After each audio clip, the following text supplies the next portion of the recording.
Hey guys, welcome back to Pretty Lonesome. Welcome, settle in, everybody.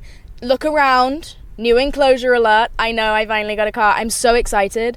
I had to get a real grown-up car because, like, as fun as the truck is, like I've said before, the bitch doesn't have airbags or aux cord. So it had to be, I still have it. I don't know if you can see it, it's in the background, but it's a fun car. I needed one that, like, might protect me in a car crash. So I got this beige interior. I fucking love it. It's, like, the next closest thing to my dream car other than the two that I already have, which is my Vauxhall Astra. That is my dream car. And then I really love my truck. Just wish it worked a bit better. But that's okay. It's my bad. I should take it to the doctor. And then followed closely by this. Like, this one is the only dream car I have that is also functional. So I'm really glad that I've been able to merge those two requests, because it was proving difficult for a while. Anyway, welcome. I think maybe we replace the garage with the car. What do you think? It feels more true to my roots, because I did start this podcast and honestly my entire online life from the front seat of my Astra, didn't I guess. And the reason that I did that, by the way, was because I didn't want anyone to hear me talking to my phone. And at the time, I think I've told this story before, but at the time I was living as a lodger in a family's home because I couldn't afford rent, and I was really sick of living with other students, and I'd had this really fucking shocking housemate who would, like, genuinely have maggots in the fridge. And one time she tried to push me downstairs because I told her to shut the fuck up at 3 a.m. Actually, I didn't. I told her, could you please be quiet? Thank you. And she tried to, like, actually fucking push me downstairs. Crazy stuff. Crazy business. And then I hope she's doing okay, though. Anyways, so I had moved out mid-year, started living with this family who had a kid, and I was like, she was homeschooled, and I was like, she's gonna think I'm fucking crazy. And I had just started to do TikTok, and I was still at uni. And I was so anxious that I would never go into my classes.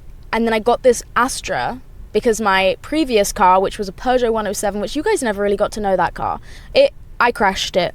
It was actually a terrible day. I went out from McDonald's because I was so depressed and I hadn't eaten. And I was driving.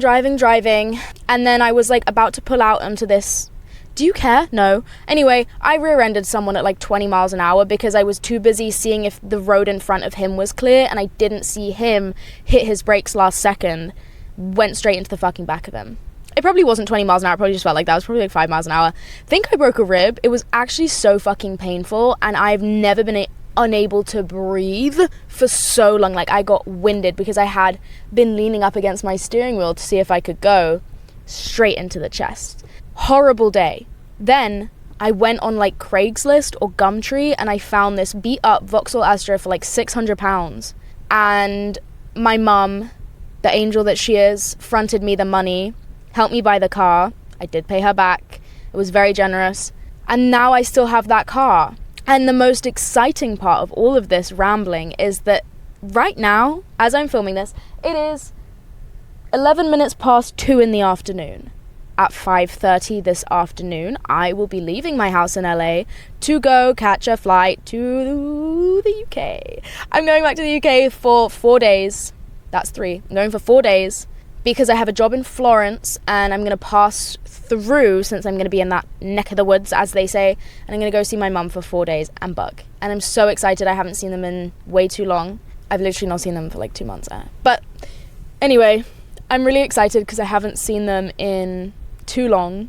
I haven't seen Bug since February. I guess that's not that long. Feels like a long time though. That's my baby.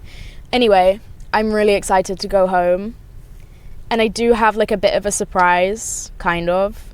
I may or may not have sent that Vauxhall Astra to the car garage whilst I've been in LA. And she may or may not be up and running, ready to rock and roll with me. It's true. She is back on the road, baby. And we are gonna go driving. I'm so excited. I'm excited to get home, put my fucking dog in the front seat of my car, buckle her in, go get coffee, and pretend the year is 2022 and nothing bad has happened to me yet. Just kidding. I love my life. I really do. Everything involved. Anyways, sorry. I feel like sometimes I have to let the universe know I'm grateful when I say things like that. I'm joking. I'm very happy where I am. Thank you for putting me here. Love you. Me with my psychosis. So anyway, I do like doing the podcast in the car because it feels like what I had always intended for this podcast. And I don't know what it is about being in my own, like, enclosure like this, but it makes me so happy and creative, and, like, it just, like, de-stresses me. Like, I can respond to all my work emails if I'm in my car in some random parking lot. Like, I go get my coffee in the morning and I sit in my car for, like, an hour and just, like, go on my phone and respond to everyone. Since I got this car, my quality of life, my mental health has actually gone up. And it's one of those cars that I love to sit in. Like, the truck was not the most comfortable. Do you know what I mean? Anyways, doesn't matter. Anyway, guys, I had a crazy experience this week that I've been trying to figure out how to tell you about without, like, completely exposing myself. Because, hey, some things are allowed to stay private, okay? I'm not paid that well for this podcast, so you don't get all the details. I recently had a run-in with myself about yearning, okay? I haven't felt the feeling of yearning in years. I have felt longing, I felt loneliness, I felt desperation, I felt at times for people admiration, but I have not felt yearning. I felt craving validation, I felt craving more closeness, but not yearning. I know yearning when I feel it, bitch, I have not felt it, okay? And everything that I have felt has not been born from a good place. Even when in the last couple of years and months of my life, when I have longed for more of someone, it's usually because something is off. The equilibrium of our relationship is off, and maybe something has been revoked, and it's not a question of what I really feel about that person, it's about how they're affecting my sense of worth toward myself, how they're affecting maybe my ego, or how they're affecting my hits of dopamine, if that was something I was getting from them before. I would say I'm pretty good about checking myself about that kind of stuff. Like, I usually know where my maybe not always. I think I always know where my feelings come from. I think I'm quite good at paying attention to it. If I don't always get it right, I do think I pay attention. Anyway. My God, by the way, I'm off a Celsius, 3 shots of espresso, and 20 milligrams of Vyvanse, so just bear with me. But I haven't felt yearning for someone in the sense that I just think they are great and I just want to be in their energy field. That has not been something I have felt for many, many moons, okay? And I honestly forgot what it felt like. I knew I was capable of that feeling because I remember it, but I haven't felt it. And even if I maybe did feel it, it was backed up by too much negative shit that was going on in my own head of craving validation and craving, I don't know, attention from people that I didn't even fucking care about for a long time. That's been something I've struggled with for the first time in my life over, I'd say, the last couple of months. And I think it had something to do with moving to LA. Not in the sense that, like, oh, people got in my head. In the sense of I felt alone for the first time in my life. And you guys know I don't mind being alone. I literally fucking love my own company.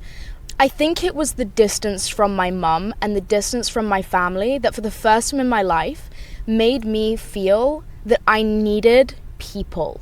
And I've never felt that before. Me and my sister always say that our mum loved us so intensely. She's one of those mums that was just like, she lives and breathes for motherhood. She loves being our mum, and she has always loved me and my sister so much, and we've always known that she loves us so much that me and my sister theorize that's why we don't really care that much for romantic relationships when other people in our age group sometimes, like a lot of our friends, maybe chronically date or spend just a lot of time in relationships and a lot of time dating, even if they're not in a relationship. And me and my sister always have said to each other, like, I just don't feel the need. I think I have all the love I could need, and everything else is an extra bonus, you know? Obviously romantic love is completely different, but it's like, I don't know, that's just a silly theory. Maybe it doesn't hold up, but I've never felt destabilized in that way because my mum has always been close to me. I went to university 2 hours away and I've never really left home. Even when I lived in London, my mum lives like 2 hours away from London, so I could always get to her.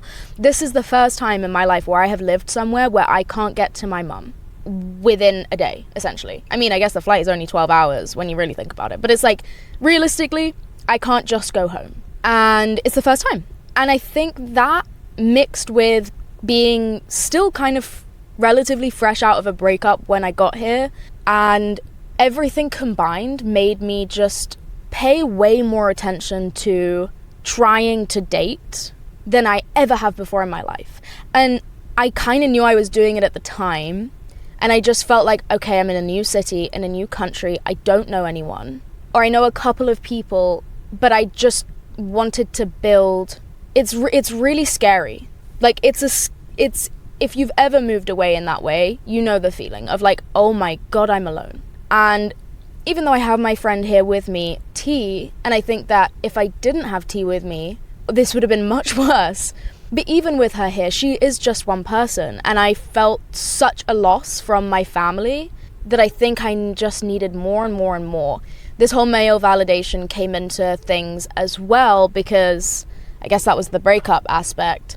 Anyway, we don't need to dwell on that. That one reflects really badly on me. But anyway, it's good to be honest about these things, isn't it? Yeah. So anyway, I started to really get bored, and none of these things that I was trying to do were really filling the hole that I had in my heart. So I was like, okay, well, this is pointless. And I would leave all my interactions with people just kind of thinking about myself. And I know that's not an admirable thing to say, but I would leave interactions wondering if they liked me, thinking about how I came off and the things that I said, and like, it got really boring because I already know myself, and I want to be interested in someone else. Like, I want to feel the sense of admiration for someone. I want to give someone love.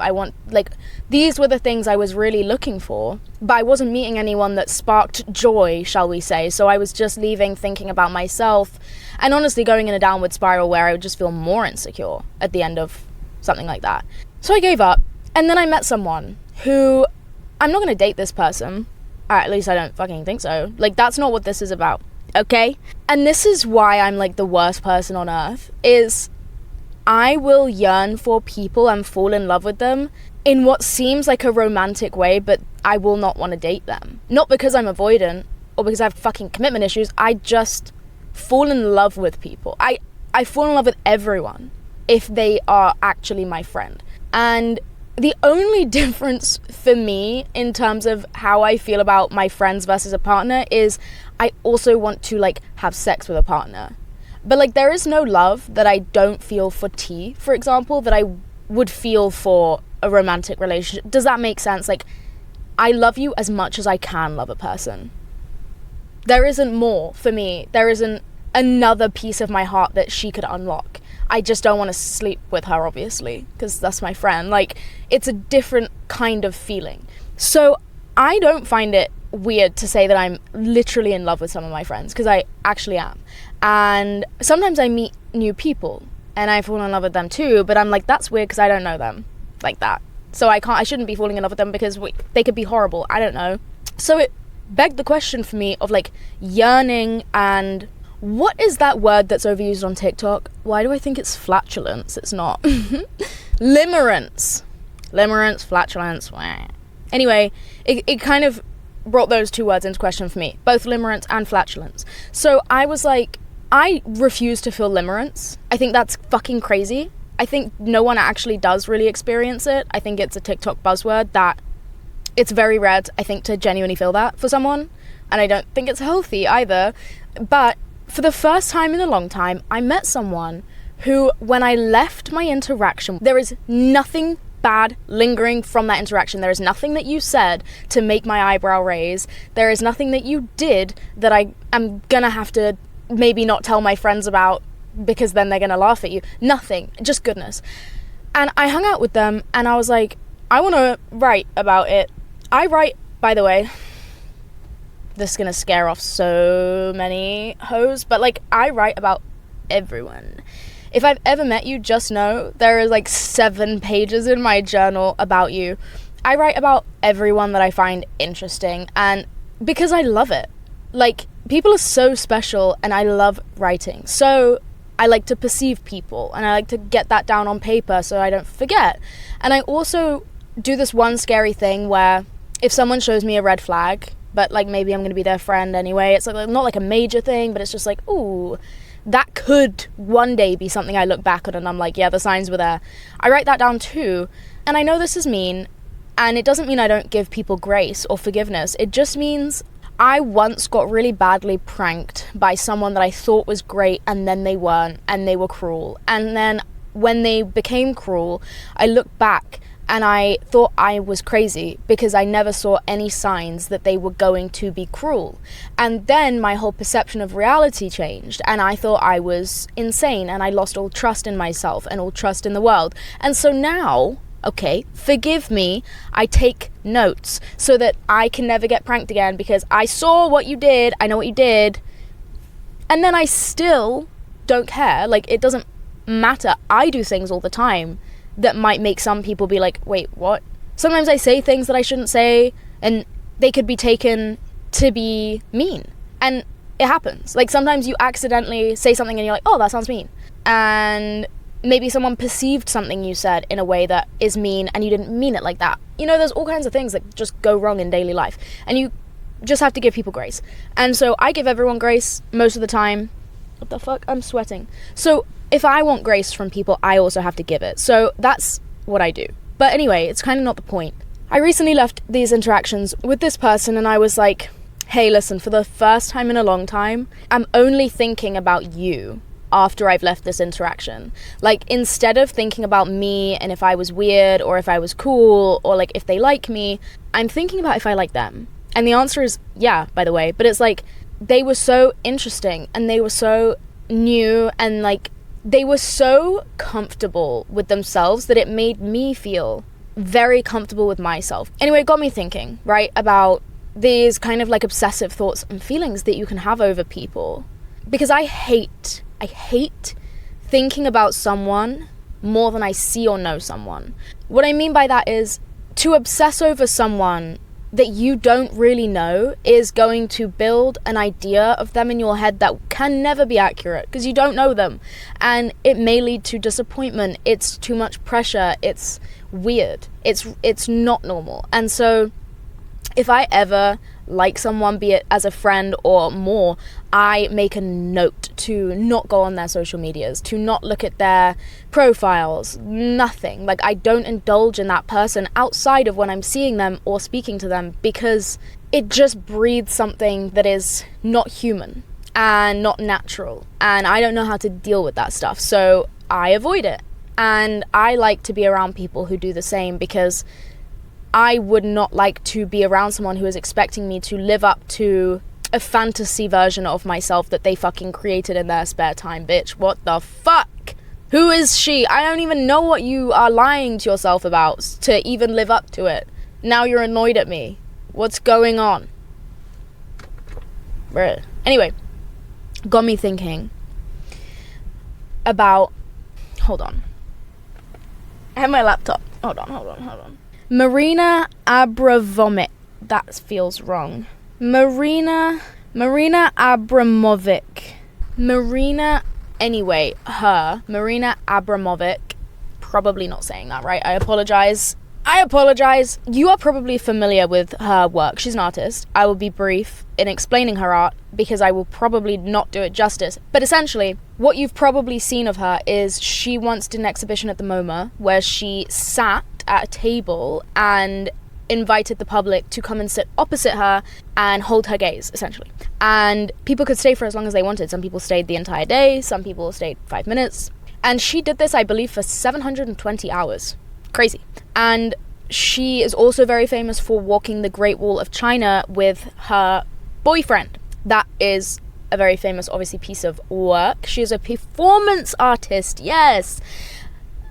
I don't know why I said like this. She's a performance artist, okay? And very inspirational work.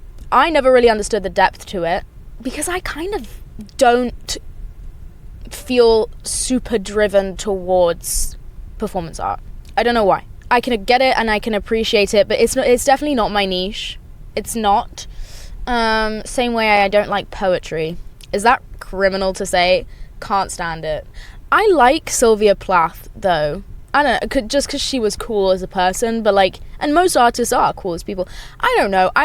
Maybe I'm just a bit mean. I don't know.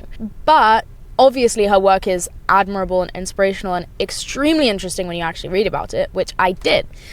Because I thought, well, she must understand something. And what I found was very interesting. So she had this partner called, and I might not say this right, it's either Ule or Yule, okay? And they dated for years, and they described themselves as two bodies and one head. And basically, they kind of merged into one person. They would wear the same exact clothes, same haircut, and they would do the same projects. And their projects kind of looked, among other things, at like the ego and the self and going to the highest intensity of their relationship. And then eventually departing from that relationship, which was their walk of the Great Wall of China. They started at the two different ends and walked towards each other with the original intention to marry when they met in the middle. But what ended up happening was they met in the middle and then went their separate ways. Why did they go their separate ways? Now listen, not to speak ill of the dead, but he did have an affair and get another woman pregnant right before they started walking the Great Wall of China. Now listen, if that was me,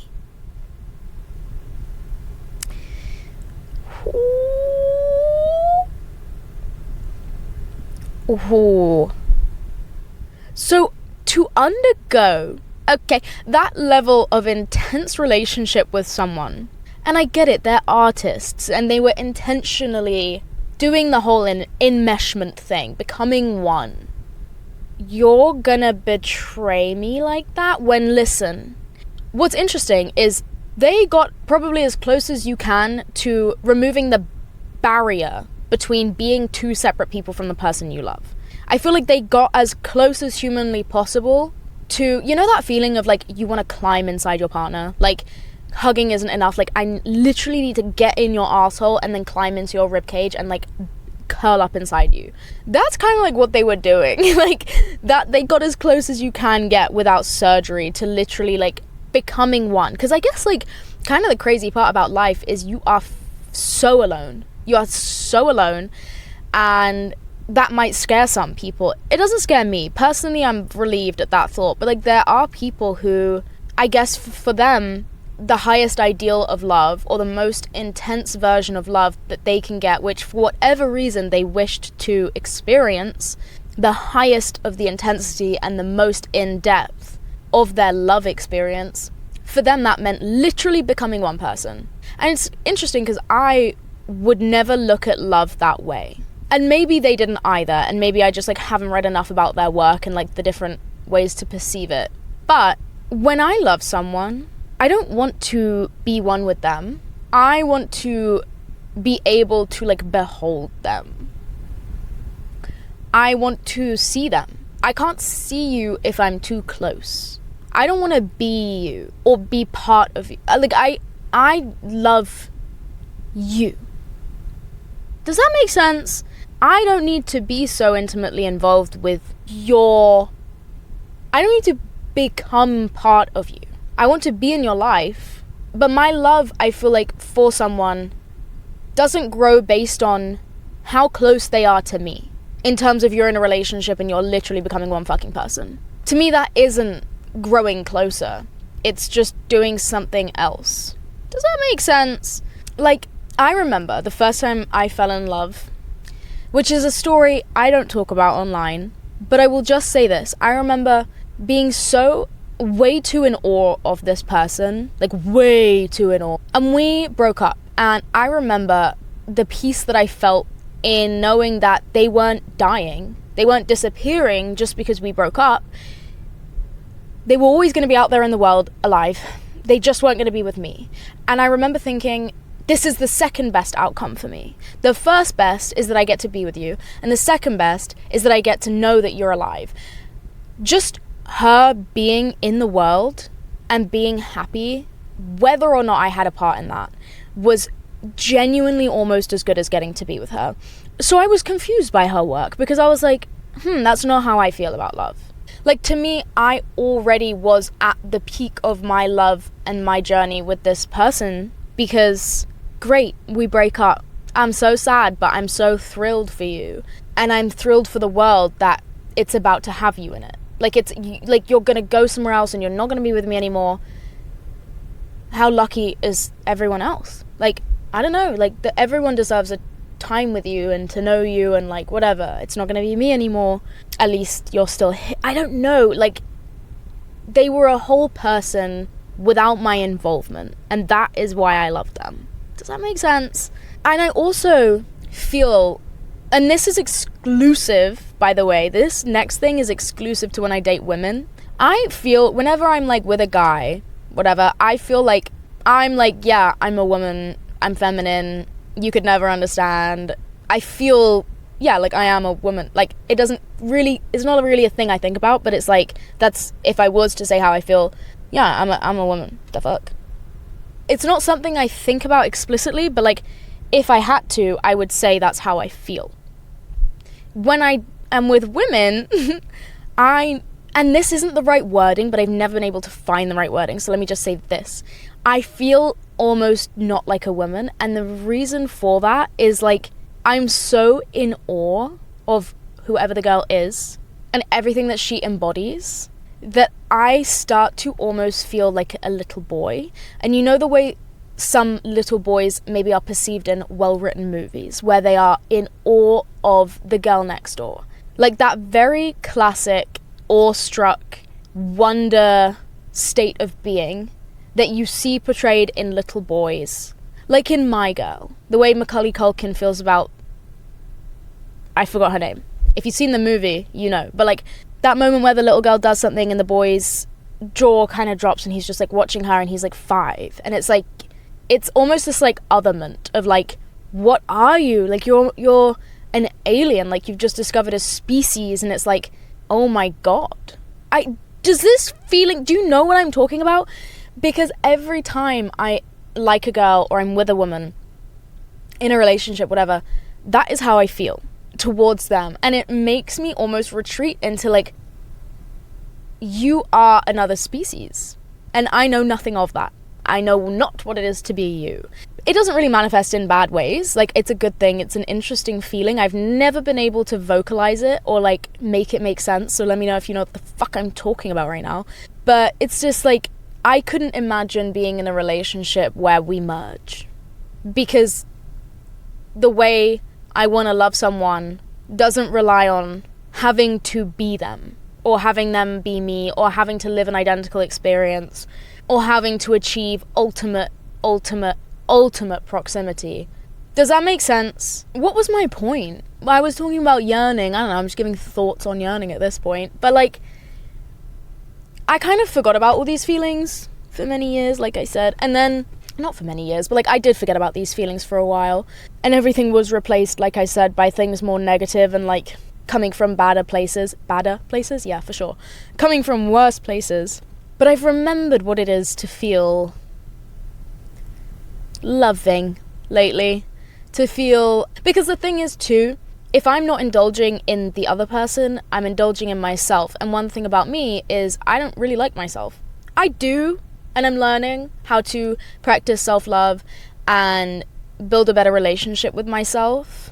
But nonetheless, I have all sorts of bones to pick with this bitch. So it's like, if I'm leaving a date or leaving an interaction with someone and I'm thinking about myself, like, oh god, it's not good. When I get to leave thinking about the other person, it's a really nice feeling.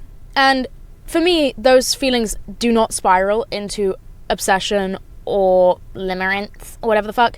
But I understand that they can for people. Not my fucking problem though, because I don't feel that way. But if you do, stop. Weird.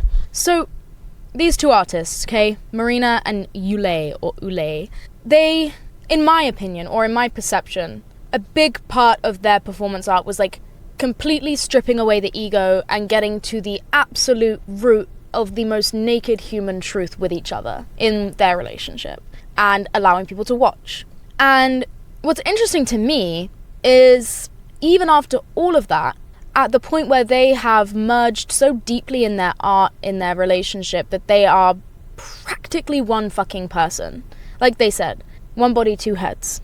He still got another woman pregnant. And what's so crazy about that to me is when there's that kind of betrayal in a regular relationship, you strip the other person of yourself. You break something beyond repair and you make an irreversible change.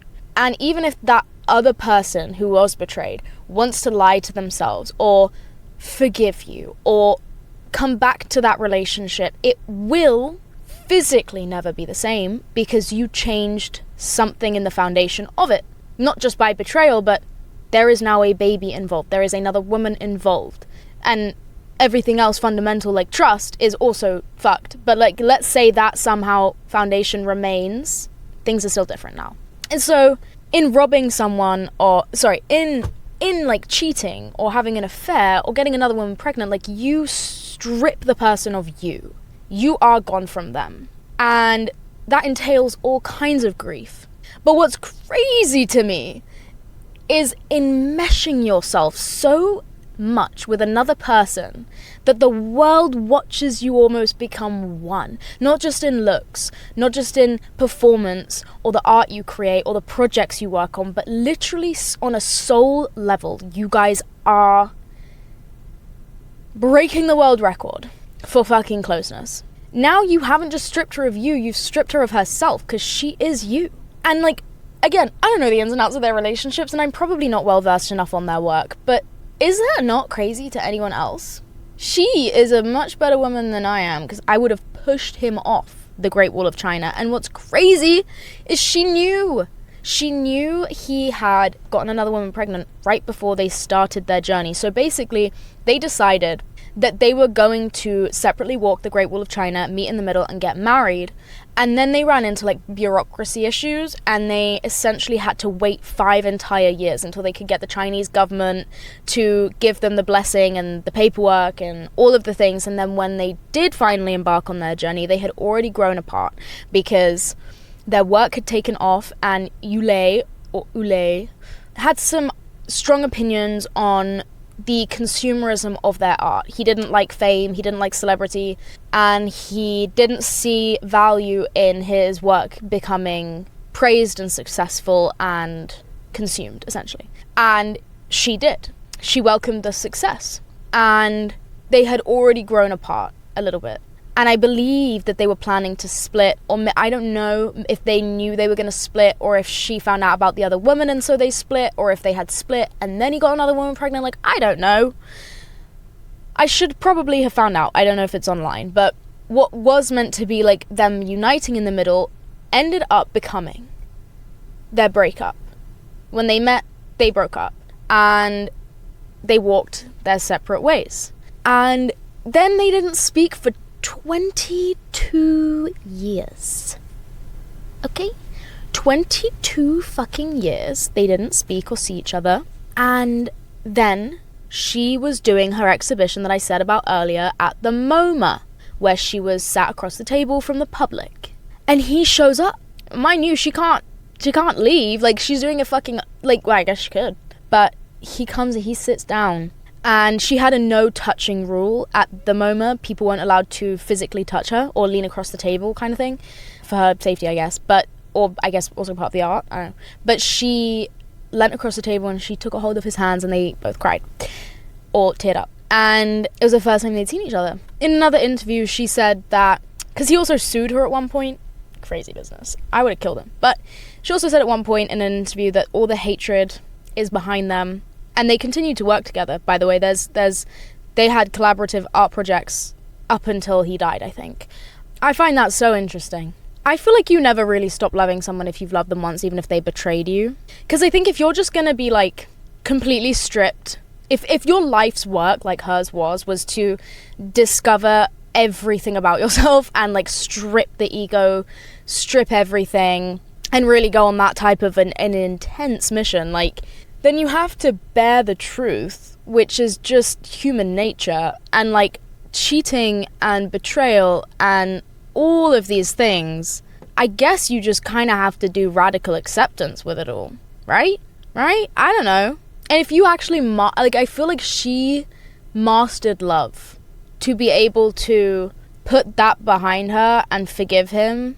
And I don't know what she did to get there, but like, unpopular opinion, I don't think that is indicative of a lack of self-love or respect.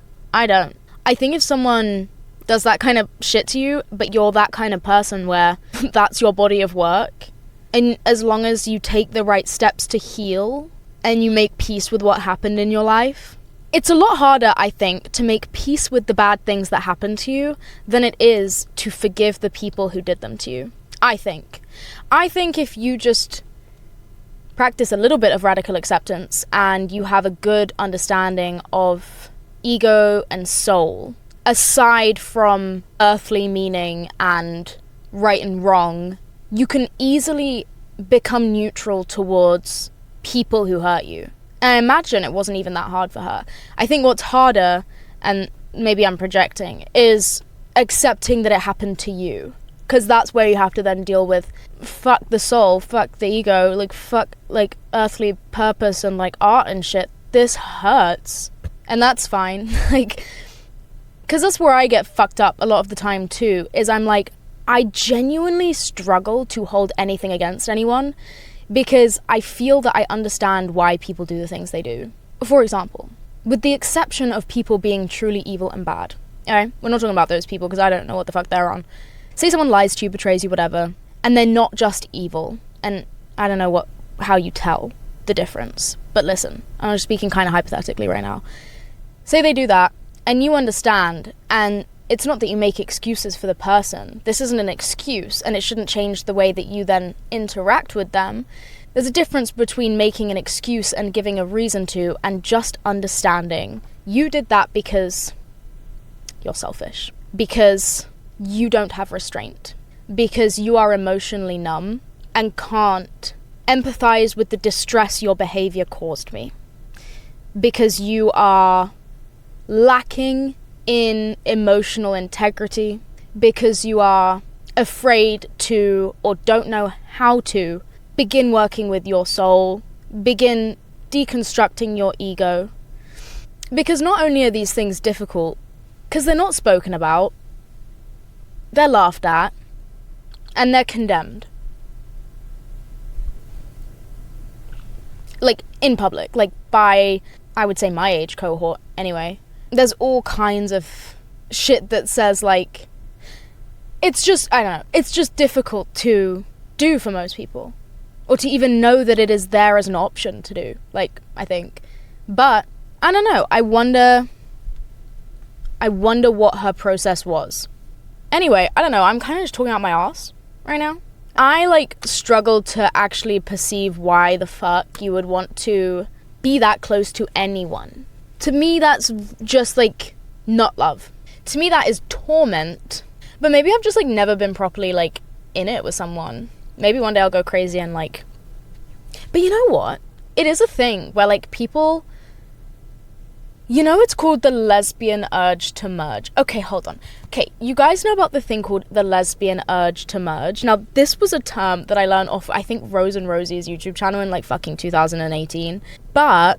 it was like this saying, and it was because basically, I guess at the time, it was common for lesbian couples to look like sisters. Like, they would dress the same, they would act the same, they would move in together in like a week, and it was just like, you just like merge, whereas with straight people, me retching as I say the word, with straight, sorry, it's not funny, there's also a helicopter, with straight people, I feel like you see them maintain their autonomy a lot more. Probably because they both fucking hate each other. Like, it's probably less common for a straight guy with a girlfriend to be like, I want to be like you, you know, naturally. And then, like, also the girl is probably way hotter than him anyway. So she's like, well, I also, like, don't want to be like you.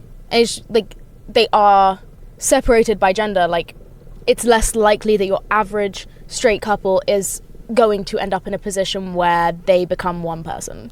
Whereas with lesbians, I think it's a lot more common, at least it was back then, to kind of just like low-key become the other person. And I've been in that situation before too. I have an ex-girlfriend who looks exactly fucking like me. Like, identical. Weird. But I've seen it with straight people where they get the same haircut and they start to dress the same. And I wonder if that's something to do with like the intimacy of their relationship.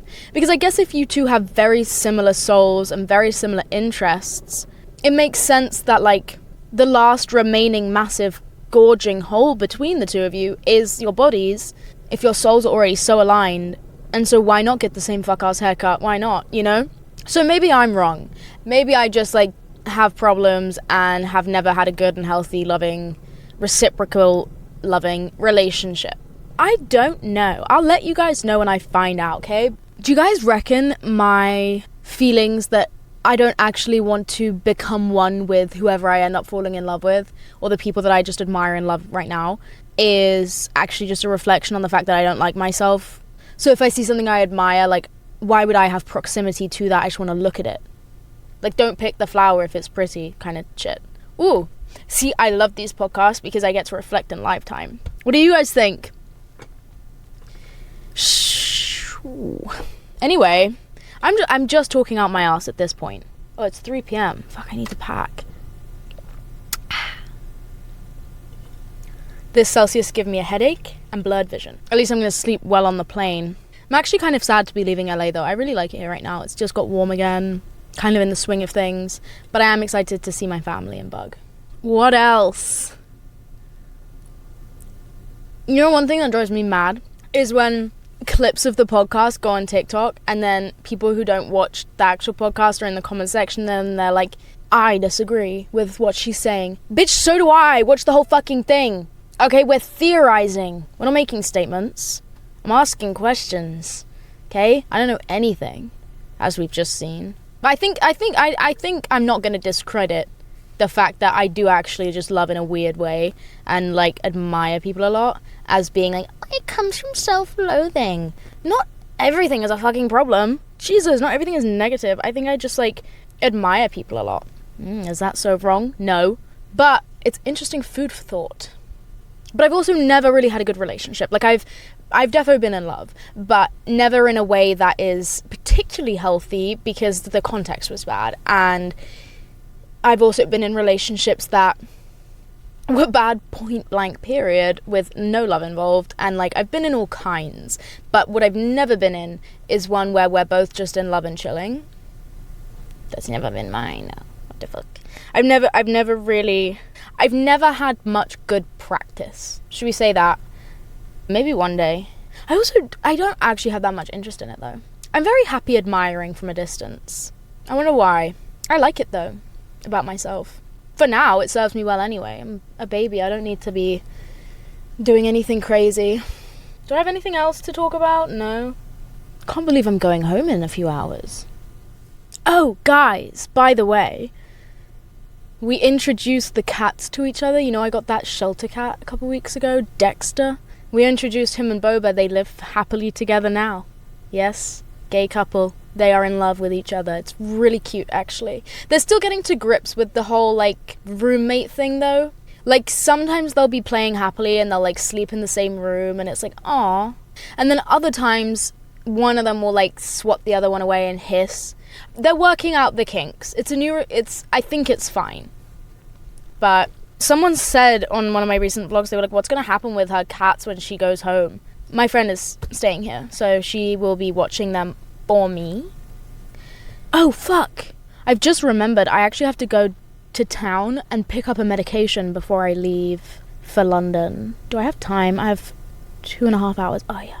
No time. I haven't packed, by the way. It's 3:12 p.m. right now. My car is coming at 5:30 to take me to the airport. I have not packed a single thing. Well, that was super fun. Got completely off topic. That did not go the way I thought it was going to go at all, this episode. Just basically yapped. Sorry. Yeah, I hope next week's episode is going to be in my Astra. If I get round to filming one. Well, actually, I have to. I'm behind schedule. Okay. My life updates. Don't have any. Yeah, I have nothing else. Perfect. Okay, guys, I'm going to wrap this podcast episode up here because I'm going to go actually have I'm going to have a, what's it called, identity crisis. And I like to do that in private. Well, clearly not. But anyways, love you so much. Thank you for listening. And I hope you have a good day or a good night, whatever you're doing, wherever you are. I love you so much. And I will see you next week. Same time, same place. Actually, no, not same place because I'll be in the UK. But same time. I love you. Have a good day. Be safe. Bye-bye.